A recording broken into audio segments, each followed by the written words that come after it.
যদি কোনো ব্যক্তিকে হত্যা করা ছাড়া নিরপরাধ কোনো একজন ব্যক্তিকে যদি কেউ হত্যা করে আও ফাসাদিন ফিল আরদ, অথবা মারাত্মক ধরনের অন্যায় করেছে, মারাত্মক অন্যায় করার কারণে শরিয়া সম্মতভাবে তাকে শাস্তি দেওয়া হলো, তাকে ফাঁসি দেওয়া হবে।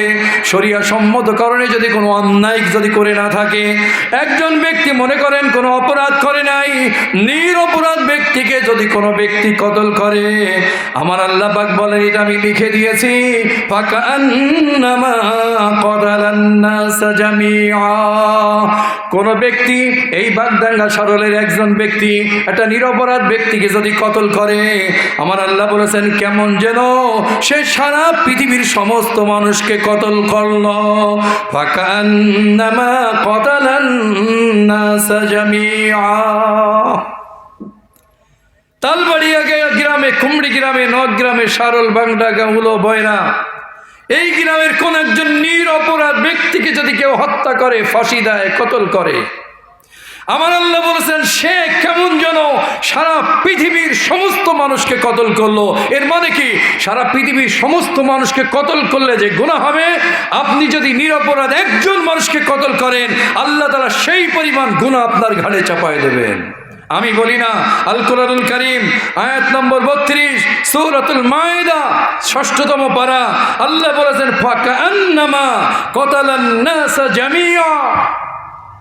একজন নিরপরাধ ব্যক্তিকে যদি কোনো ব্যক্তি, এই প্রশাসন বলেন, সরকার প্রধান বলেন, এই রাষ্ট্রযন্ত্র বলেন, এই লাল সবুজের ভূখণ্ডে 53-54 বছরের মধ্যে যদি কোনো একজন নিরপরাধ ব্যক্তিকে কতল করা হয়ে থাকে, যিনি কতলের হুকুমদাতা, ওই ব্যক্তির ঘাড়ে সারা পৃথিবীর সমস্ত মানুষকে কতল করলে যে পরিমাণ গুনাহ হয়, ওই পরিমাণ গুনাহ ঘাড়ে নিয়ে আমার আল্লাহ ওই ব্যক্তিকে হাসরের ময়দানে উঠাবেন। এত সহজ বিষয়।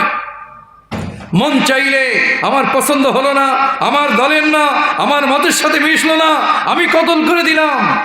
আমার আল্লাহ তাআলা বলেছেন আমি বিধান করে দিয়েছি, কাতাবনা আলা বনি ইসরাঈল আন্নাহু মান ক্বাতালা নাফসান বিগাইরি নাফসিন আও ফাসাদিন ফিল আরদ ফাকান্নামা ক্বাতালান নাস জামিআ ওয়ামান আহইয়াহা।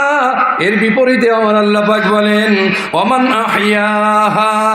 আর আপনার হাতে যদি সুযোগ থাকে একজন নিরপরাধ ব্যক্তিকে বাঁচিয়ে দেওয়ার, আপনি বিশেষ কার্ডের একজন অফিসার, আপনি একজন বিচারপতি, আপনি একজন জাজ, আপনার হাতে সুযোগ আছে। মৌলানা মামুনুল হক সাহেবের ব্যাপারে মনে করেন একজন বলল যে তাকে 1 মাসের রিমান্ড দিতে হবে, আপনি ন্যায় বিচারক, আপনি মনে করলেন যে না, একটা মোবাইল চুরির অপরাধে তাকে 1 মাসের, 2 মাসের, 3 মাসের রিমান্ড দেওয়া যায় না।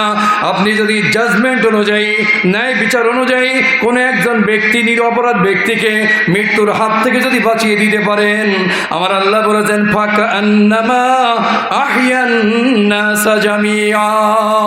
একজন নিরপরাধ ব্যক্তিকে আপনার কথার দ্বারা, কাজের দ্বারা, আপনার একটা ফোনের দ্বারা আপনি যদি বাঁচিয়ে দিতে পারেন, আমার আল্লাহ বলেছেন সারা পৃথিবীর সমস্ত মানুষকে মৃত্যুর হাত থেকে বাঁচালে যেই পরিমাণ নেকি হতো, আমার আল্লাহ ওই পরিমাণ নেকি আপনাকে দান করবেন। বলুন সুবহানাল্লাহ। ওয়ামান আহইয়াহা ফাকান্নামা আহইয়ান নাস জামিআ।